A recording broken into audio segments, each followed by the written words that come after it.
Good evening. Thank you for joining us for tonight's Inspiration webinar. Inspiration Software is the embroidery software line of G7 Solutions and Designs in Machine Embroidery.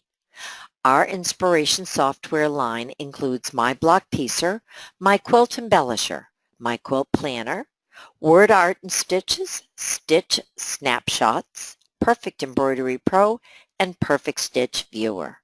Tonight's webinar features our My Block Piecer and My Quilt Embellisher, and it is going to present Tamara's Quilt Block Challenge. We have a wonderful team assisting us tonight. Tech support team of Nancy R., Chris L., Dory N., and of course Tamara Evans, our inspiration consultant, who I will switch over to. And again, thank you for joining us, and I hope you enjoy the webinar. Thank you. Thank you, Dory, and welcome everyone. A month or so ago, I issued a challenge for everyone to send me blocks, and I did have a fairly good response from people that wanted to know how to make the block in My Block Piecer that they'd seen or whatever. So I am going to keep the website open, and if you'll notice here, it is blockchallenge@gmail.com. Actually, it's not a website, the email open. And I think this could be a fun thing to do periodically. If you have a block that you're trying to create in My Block Piecer and are having difficulties with, feel free to send it, and we might include it in one of the future webinars. But for now, let's go look at some of the things that we got. I'm going to minimize this. Well, actually, I'm going to show you the first design that we're going to work on tonight. Let me go back a couple. Here we go. Isn't that cute? It's a little puppy block. Now, this is a very easy block to create, and the method I'm going to teach you tonight involves using blocks that are already in the software. The artwork is already created. You don't have to use your own or make your own. You just manipulate what's there. So let's start with My Block Piecer. I am going to launch the software here, and let's minimize that.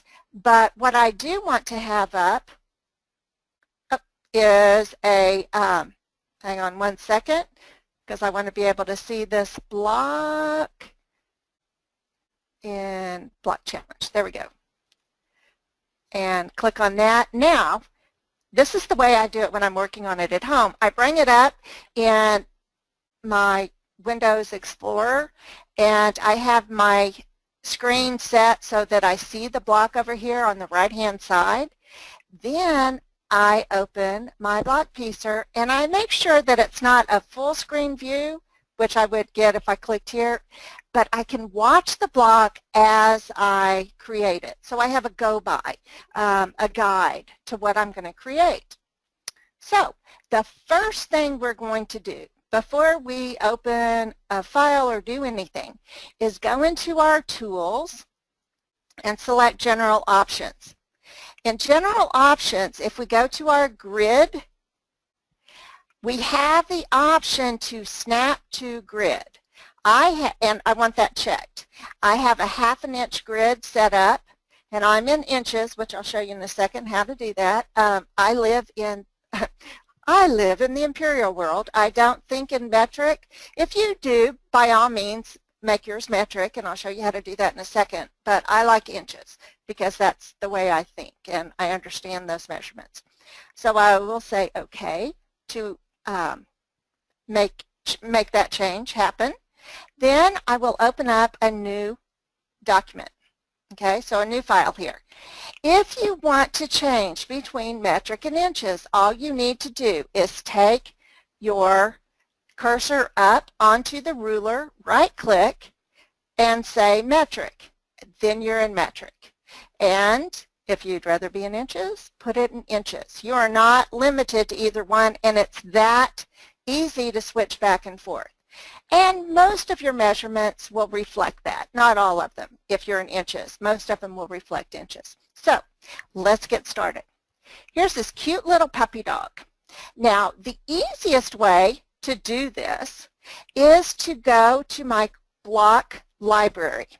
And I'm going to select a block. And let's go to, I want to be in simple 9-patch, because if you look at this block over here, it's a 9-patch. There's 3 columns and 3 rows.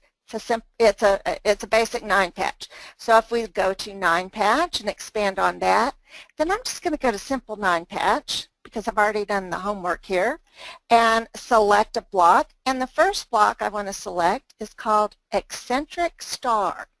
The reason I picked this one is I counted in this block the number of half-square triangles. And half-square triangle, here's my square, and half of it's a triangle on each side. That's why it's called a half-square triangle. For those of you who may not be familiar with quilting terminology, but there's 1, 2, 3, 4, 5, 6, not that one, 7 out of 9 patches are half-square triangles. So the eccentric block has 1, 2, 3, 4, 5, 6, 7, 8. So let's pick that one. And then I can select a size for it if I want to. And I'm going to make this a 6x6 block. And click that and say OK. Now it brings up artwork on my screen. And my artwork is in 2 colors, which works with the block that I'm looking at. And then I simply start on one corner over here and rotate my half-square triangle so it matches the half-square triangle on the puppy dog. So I'm going to select this one, and there's a couple of ways to do that. I can click on one side, and you notice the stripes indicate it's selected. Hold my control key down, click on the other side, and now I've got stripes all the way through it, so I know the whole block is selected. And I'm going to rotate it so that the lighter color is in the corner. So we pick our rotate tool right here, click, click, and now my lighter color is in the corner, my darker color is toward the inside, and I'm good. Then I'll select my next patch, my next square. The other way to select it besides holding the control key and clicking is just to drag a box like this around that square. And now you see both of them are selected. Then I can rotate that until the blue is, oops, I went too far. We'll go back right there. Okay, so I've got a half-square triangle. These are going the same direction. Then the bottom one is going in a different direction. So I'll select that and rotate it, click, click, to where it's done. Then we'll just continue with that process, select and rotate right or left, whichever is more convenient. Now this block, if I look over here, the center block is all the darker color. So all I have to do there is select it and click on the darker color to change its color. All right, then we'll go up to the top and select this block and rotate it again. So it's just the opposite. You could also change the colors on the squares, but this makes it a little easier, or you know, it's just your preference, whichever is easier for you. This block I'm going to also rotate now. Do the bottom of his ear over here. Oops, too far.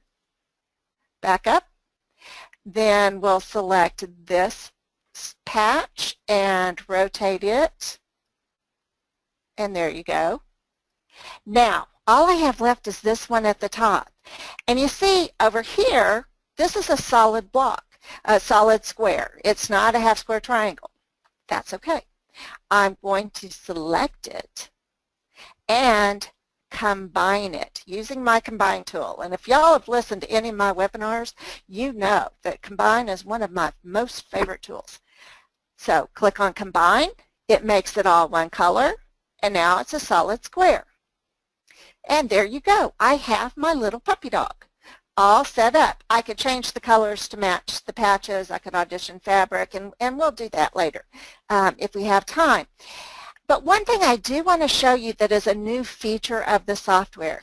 You see, even though this block is combined, I still have a line going through there.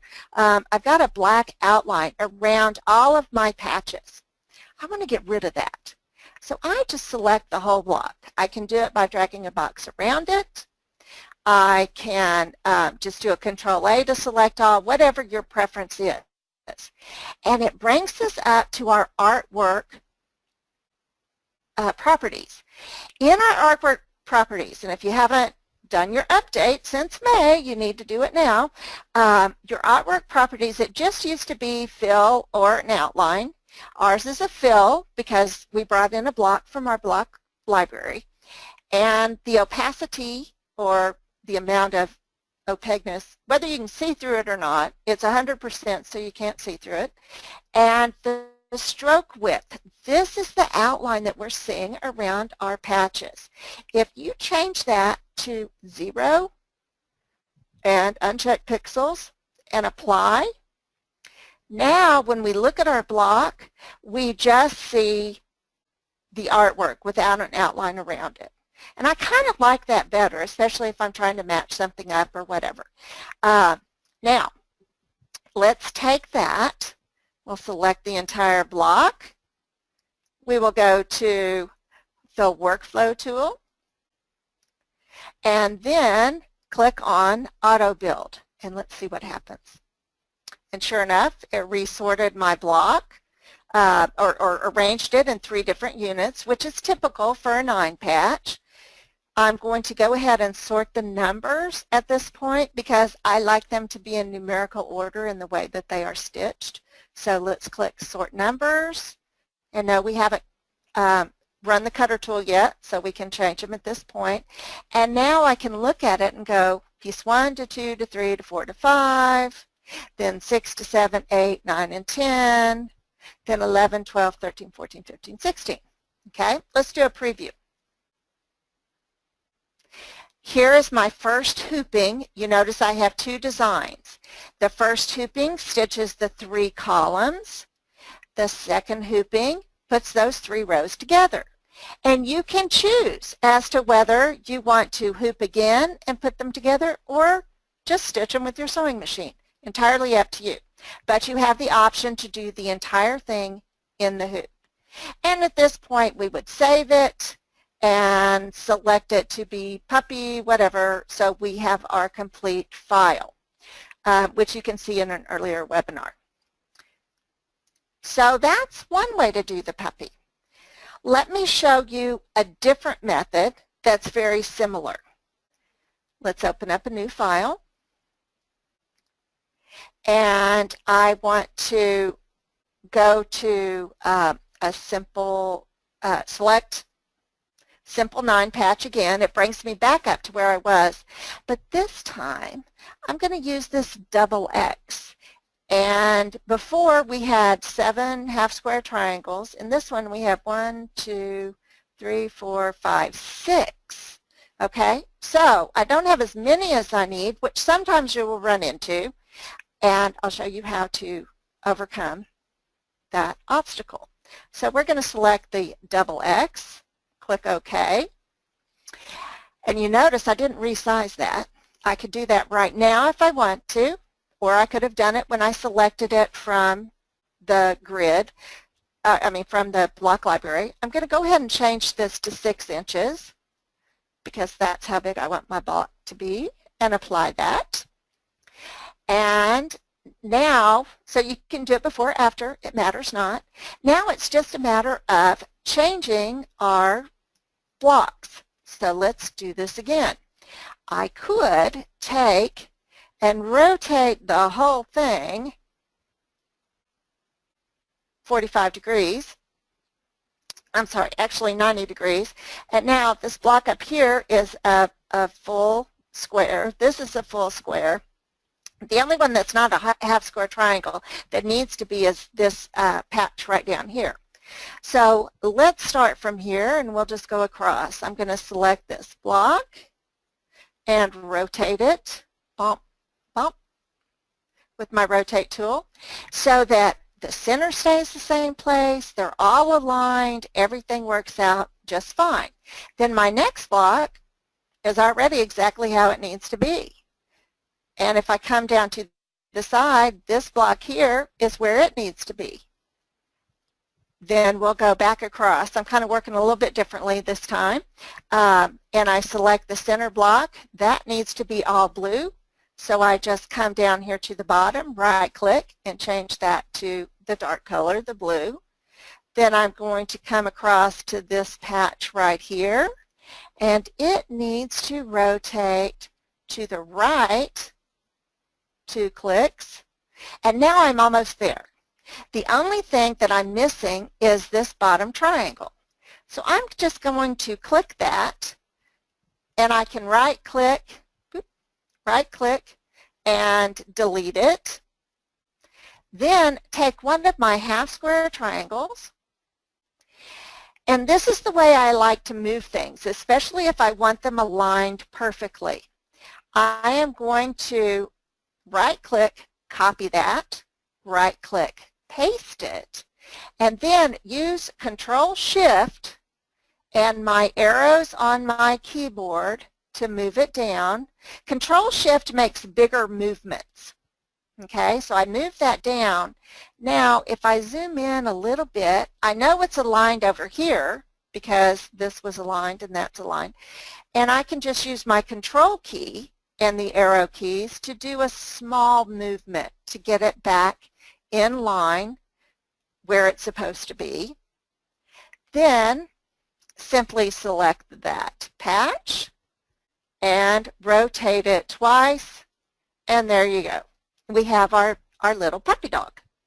So 2 different ways to do it. You can just rotate them and combine, or you can rotate, copy, and move. And these are very simple ways. It's very accurate. If I select this again and take it to my workflow tool right here, workflow, and do auto build. There you go. Sort numbers, yes, and preview it. I have again 2 designs. So either one of those ways work just fine. And I'm going to pause right here and ask Dory if we have any questions so far.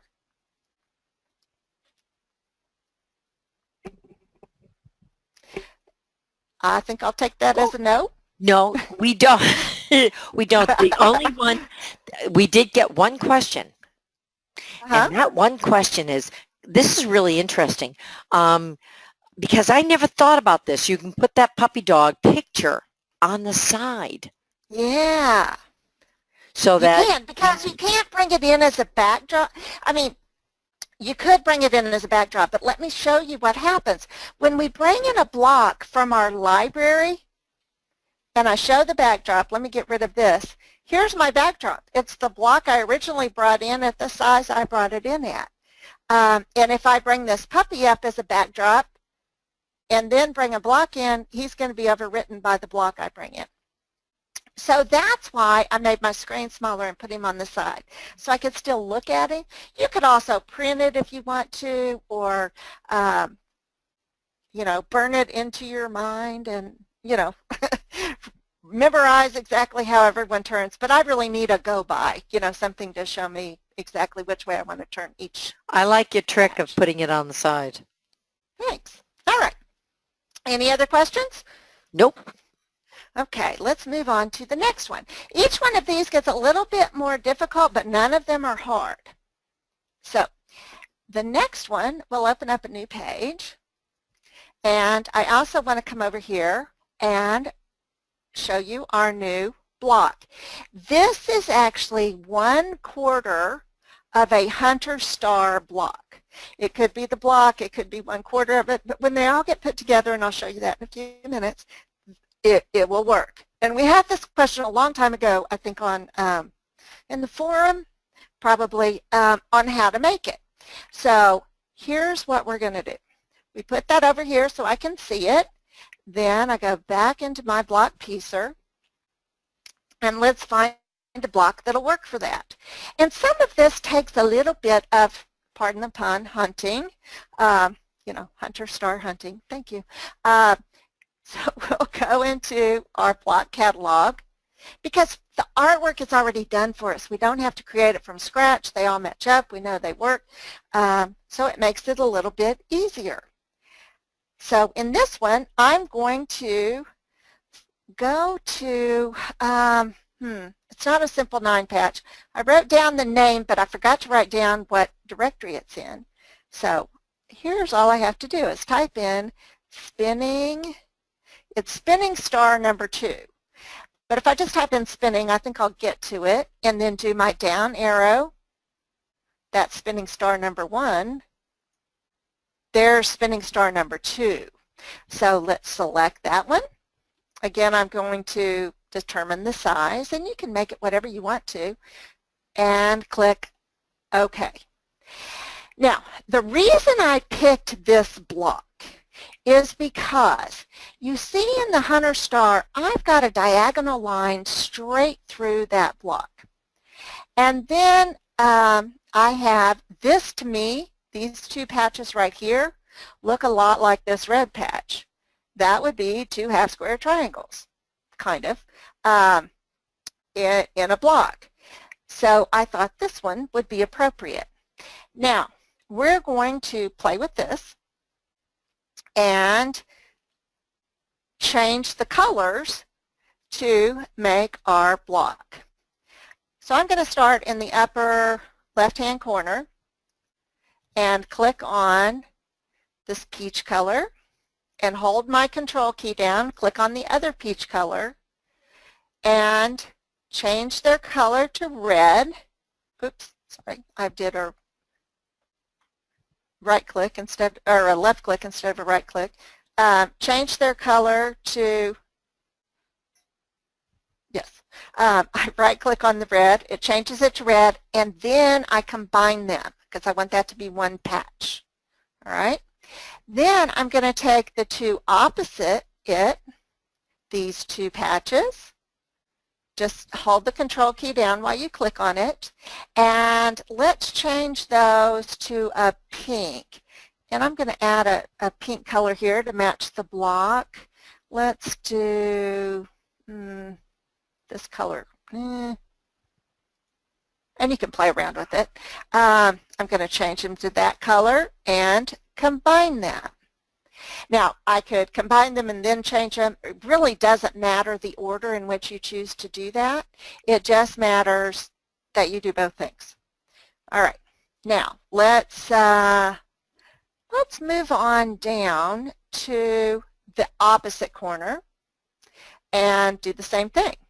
Select these 2, combine them, and change the color. Then I'm going to select these 2, combine them, and change the color.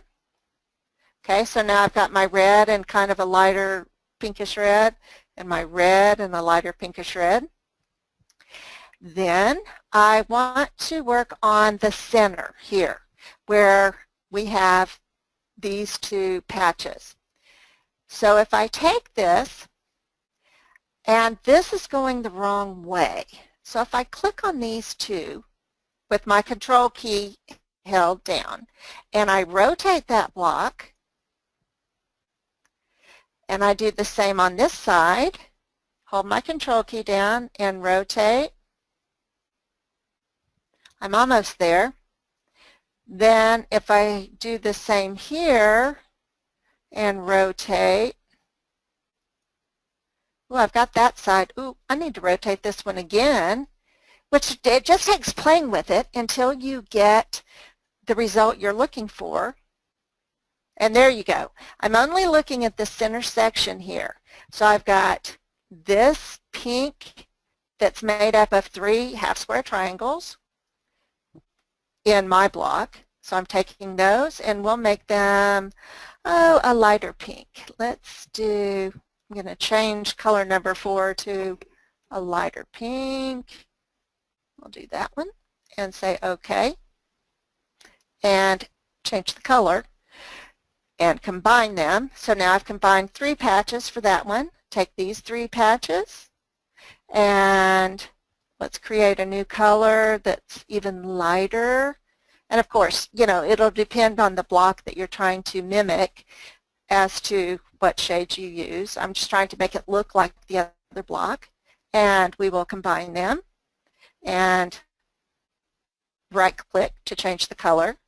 And now we've got this whole section going through the center, which makes it very simple to select everything that's left in the top right-hand corner. I'm going to click, click, click, click, click, click, click, combine those so it makes it all one color, and we'll make it blue. Then do the same thing at the bottom. Click, click, click, click, click, click, click, combine them, and make it blue. Now, if we get rid of those lines again, because those bug me when I've got a larger patch than what it's showing me, because this whole blue diamond is its own patch, all right? So I'm going to select my entire block, go to my art, which brings up my artwork tool in the properties over here on the left-hand side. I'm going to get rid of the stroke, which means the outline around it. And you can make that really wide if you ever need to do that, but you can get rid of it completely if you just make it 0 and apply. So now those look pretty similar. You could finesse the colors if you want to, but it works. Now let's see what happens when we try and create this block. I'm going to select the whole thing either by dragging a box around it or do Control A. Go to my workflow tool. It brings it up on my screen. And when I'm playing with things, I have made this great big hoop called the X hoop that is like 16 by 16, so I don't have to worry about fitting it in a hoop size. I just want to see if it's going to work. And I can change that to something, this is a 6 by 6 block. I can change that to my 200 by 200 hoop, which is represented by the white space behind the block, and that looks like it'll fit nicely. And then auto build. Ooh, no automatic solution found. Let's see what we need to do. I'm going to close out of here and go back, and let's select each patch. There's one patch. That's all one piece of artwork. The other patch is all just one piece of artwork. We may need to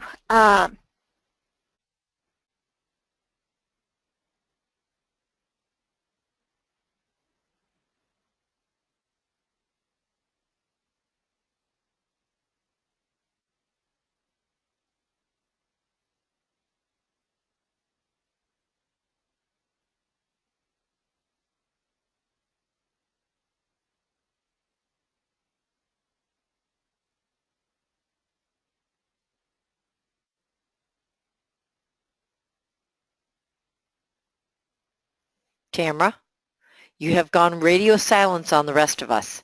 Jiggle your cords, please. okay, There you sorry. go. I have to put it behind my neck. Where my problem is right here in the center, because when I click on that, it shows this is one patch, and it's not. So let's go back. I'm going to right-click to get out of there and look at my patches. Oh, something is not correct here. There's that artwork. There's that artwork. This is very curious because it looks like it's separate. Let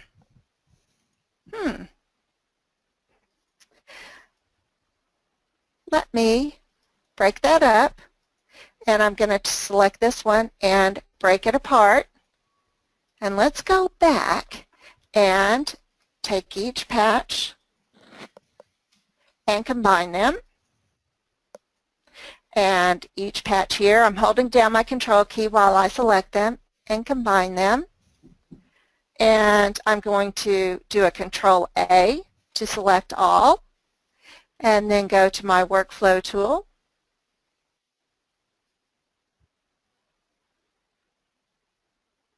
And it's still not showing me the right number of patches. In fact, patch 1 is missing. There's patch 1, there's patch 2, 3. So this is a good lesson in diagnosing what's wrong with your file. And 8.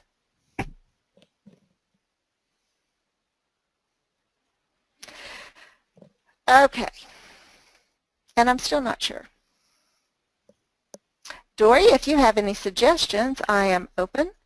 I'm not letting you sweat this one out. I am as confused as you are. However, there's got to be a way to absolutely combine the blocks in the middle to the their blue counterparts. There you go. Try and combine on that. Okay, it is combined. Let's see. And I'm sure I did something. This program can be a little specific, as is quilting. All right. Let's see what happens if I leave them apart and we select the whole thing. We'll go to our workflow tool. Now you see each one of those are individual patches. However, yes, and your 8 and your 9 are attached to the blues. Got it. Right. Okay, so let's auto build.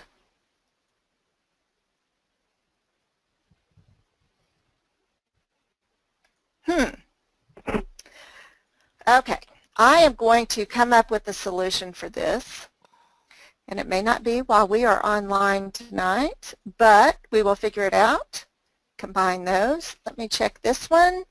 That is just the blue. That's perfect. This one is just the blue. That's perfect. And I know, y'all are so happy at home because I'm doing this. And this is the problem you have. So let's go to our workflow tool. Auto build, it won't build it. Let's go back and assign numbers, okay? I'm going to resort this because the way I would build it would be 1. See, it's looking at that as one thing. That is the problem. That is not one thing. So right click, I'm going to select that and move it out of the way. There's nothing under there. I'm going to select that and move it out of the way. Nothing under there. Control Z or undo to put them back. But it may be in that spot because, all right, let's try this again. Because that's the square around it. So I'm going to do that as 1, 2, whoop, sorry, I clicked the wrong way. Left click, 3, 4, 5, 5, oh, I'm getting my left and right mixed up. 1, 2, 3, 4, 5, now it's 5, 6, 7, 8. Now, let's, and then right click to finish that. Let's select it all again. Go to my sorting. And the numbers are already sorted in the sequence they need to be, and you notice 5 is over 1. And we will auto build, and we can't do it. Let me check out to see what mathematically is wrong with this. Okay, let's move on to the next one. And we will, where can we post an answer to this, Dory? On the forum? We're going to put it on the community, and we'll post it there if anybody's interested except us. Well, I certainly am. I am. because this worked perfect when I did it earlier. So let's move to our next block. All right, I'm going to open up a new page. And this is an interesting block that I got from Susan. I'm going to show you what it is. I thought this was really pretty. And let's bring back up my block piecer. The problem is I couldn't find a block similar enough to this. So we're going to do this one a little bit differently and hopefully with better results than the hunter's square or the hunter's block. Okay, so I'm going to go to my quilt block library. And if you notice, this is a 4-patch. There's a line down the center and a cross. So there's 4 segments to this. So the first place I'm going to look is in my 4-patch blocks. We'll click on 4-patch to expand it. And, wow, those are pretty complicated. I want to go to simple 4-patch, if I can say that. This has those squares in the corner. Let's select that one. And again, I'll change it to 6 by 6. Actually, I'm not. I'm going to keep that 8 by 8 because that way I have an even division. I can divide this into 2 4-inch or 4 4-inch sections. So I'll click OK. Here's my block. Now I want the checkerboards to be in the other corners, so I simply rotate it, click twice to do it 90 degrees. Now there's the red, and this one has 4 patches in it.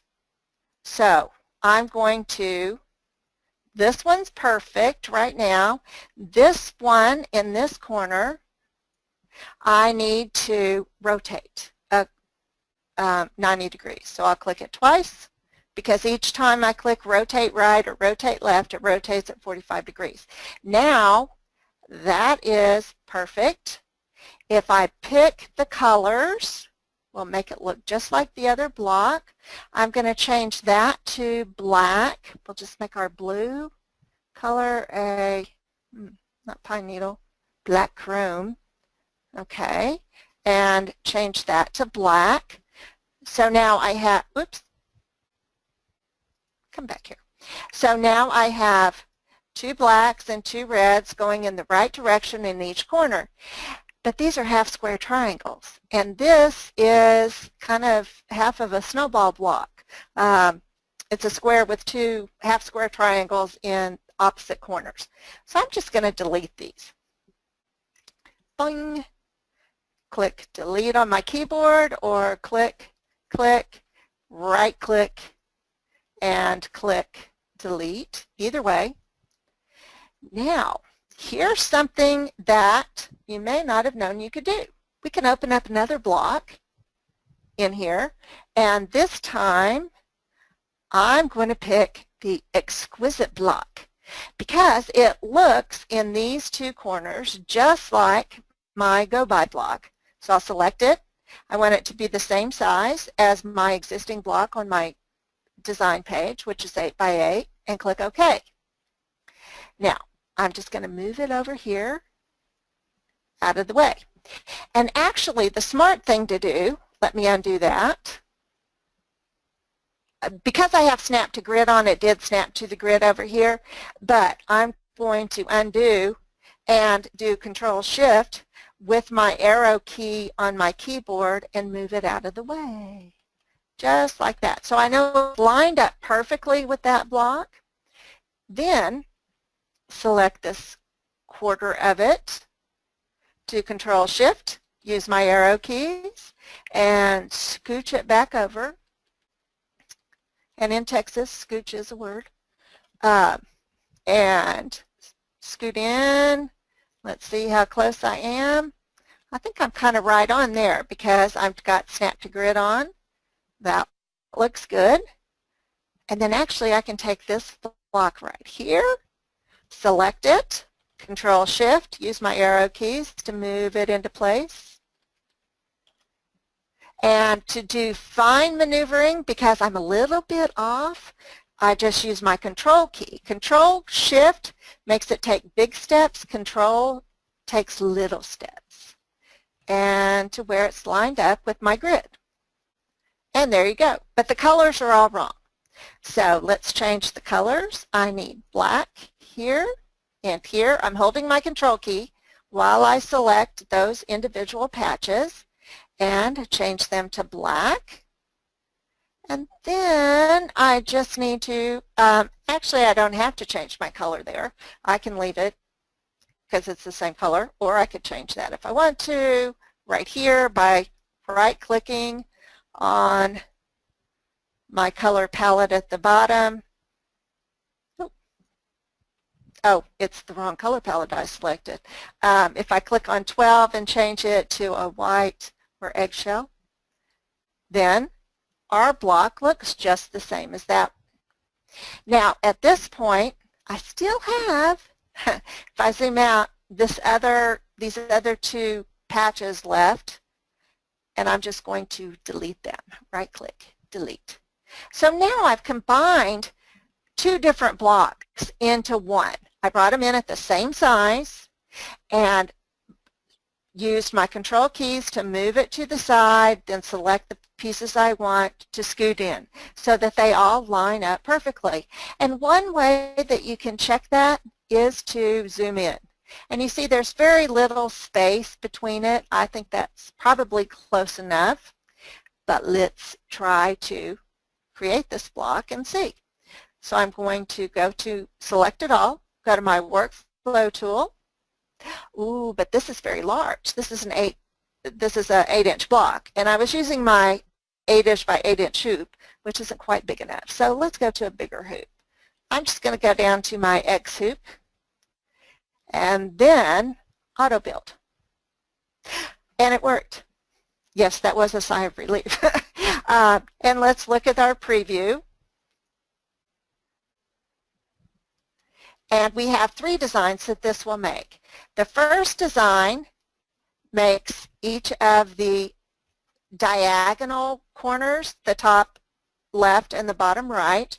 Then it makes the 4 square parts. So it does 2 of them and 2 of them. The next design will put 2 columns together. So it puts the 2 halves of the 4 square together with the diagonal square on both sides. And then the third one puts it all together. If you choose to sew that by machine, I usually do, just so I don't have to rehoop. And I'm pretty good with matching up points. But if you're not, by all means, do it in the hoop. It's very simple. Okay, so those are our 3 blocks. And before I go any further, I want to check with Dory and see if we have questions.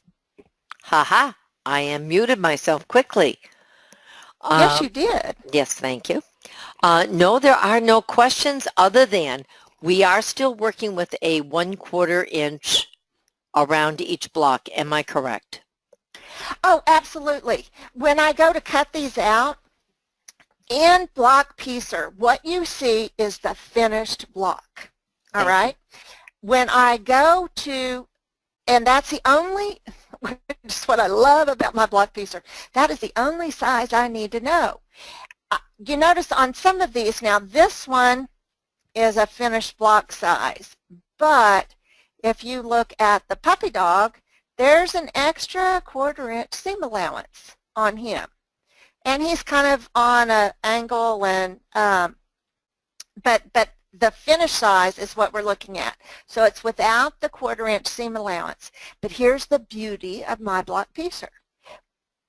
When I go to cut these, and I'll select this block and go to my cutter and select whatever way I want to cut them, whether it's paper or my preference is oftentimes with my scan and cut or silhouette. No, I don't have both of them, but they both work the same way. And I can say I want to use my 12 by 12 inch mat. There's the black color, there's the red, and there are the 2 in there. You notice around each of these, there is a 1/4 inch seam allowance. I don't have to worry about it because when it cuts them out for me, it cuts them out that way. If I do paper and print a template, let's just do letter size, it will print this with just the cutting line and the number. All right, so I know this is patch 11, this is patch 12, 9 and 10, even though they're actually all of the half square triangles are the same size in this block, but they wouldn't always be in all of the full square triangles, or all of the full squares, they're not triangles, are the same size. So it just prints the cutting line for your templates.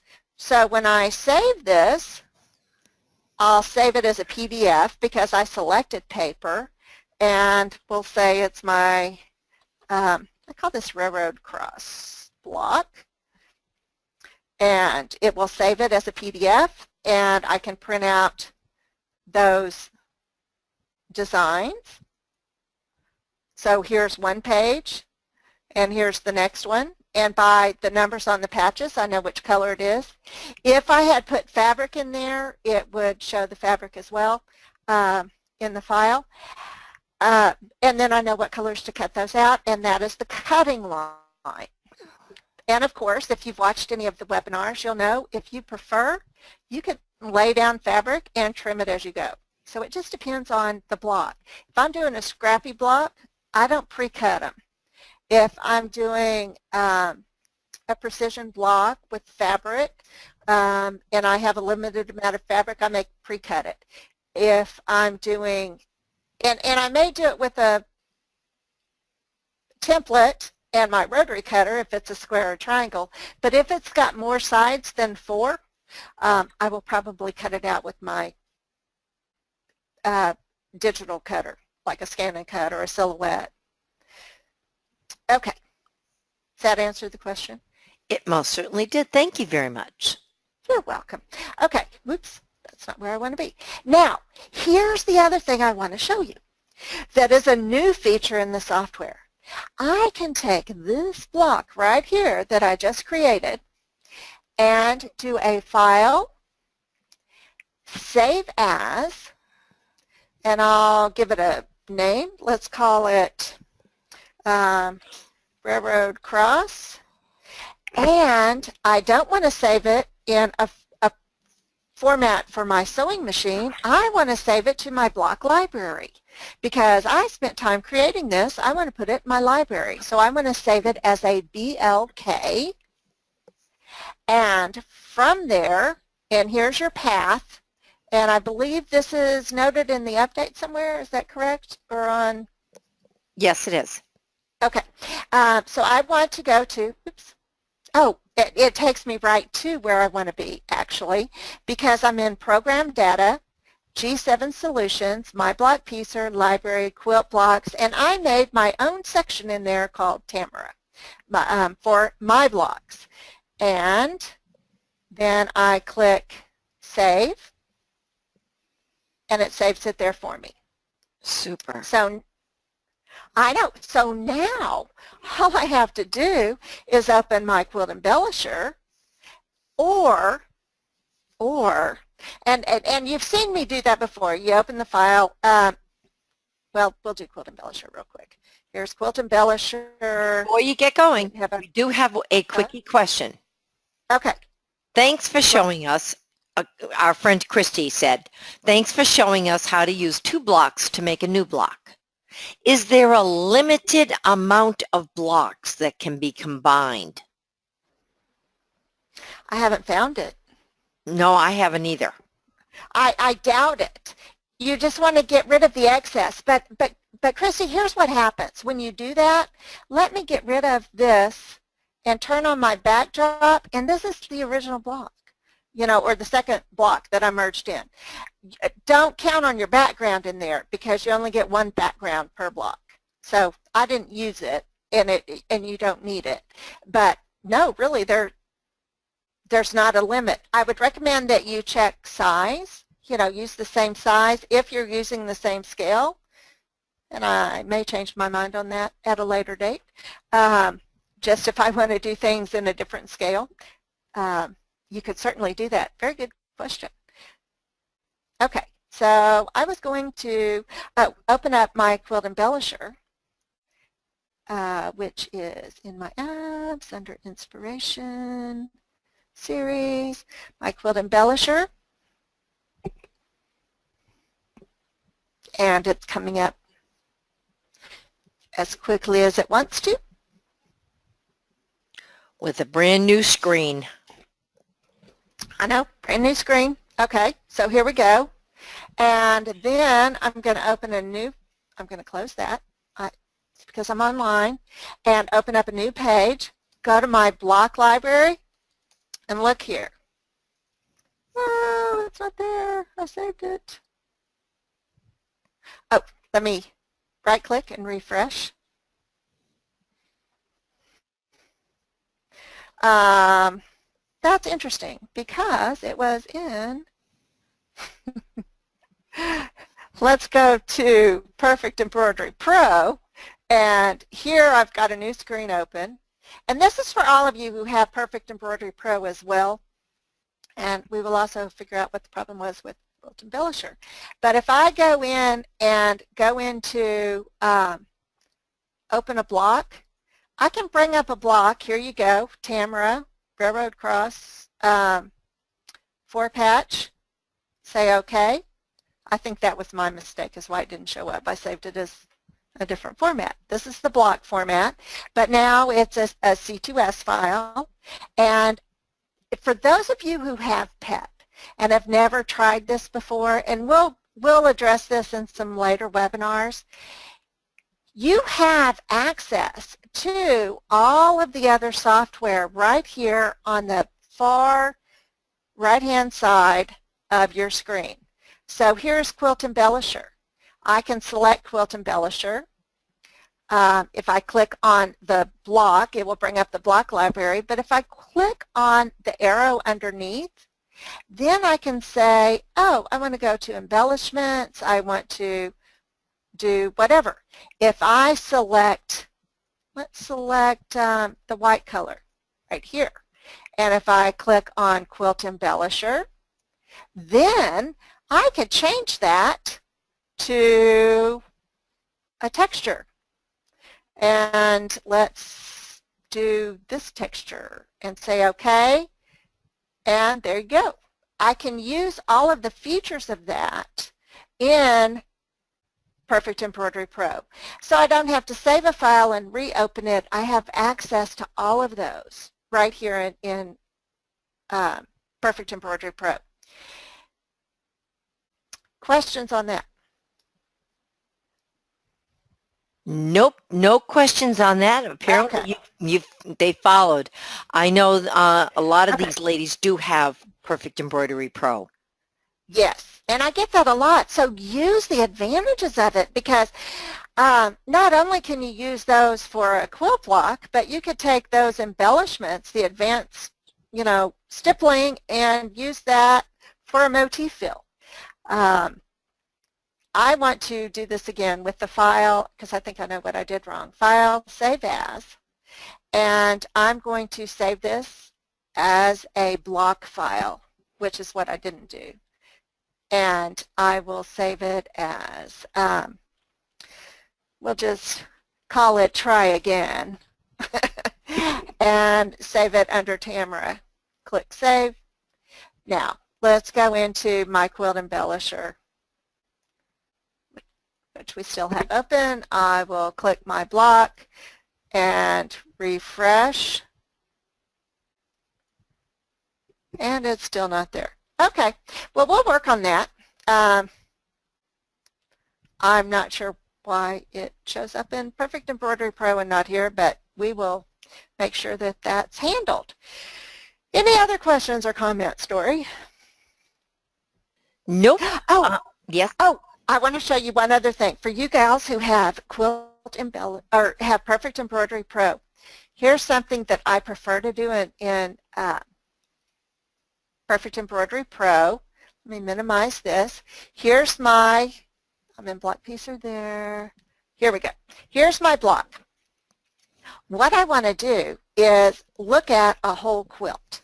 I'm going to select this block, and then I'm going to use my repeat function.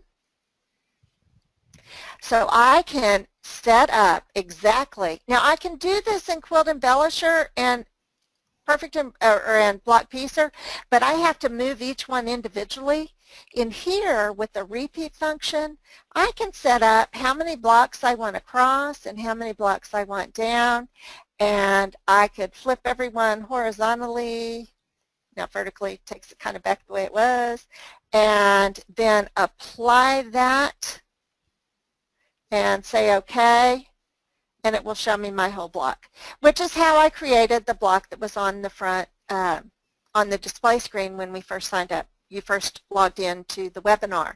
And of course I assigned fabrics to each one of these, and you can do that as well just to make it a little bit more interesting and actually get a very good idea of the block that you're going to stitch or the quilt that you're going to make, and even go so far as to select it, and you can take it to my block piecer and select the cutter, and it will tell you exactly how many frames you need to cut for your block, and whether you're using a cutter or whatever, and print out the templates for you.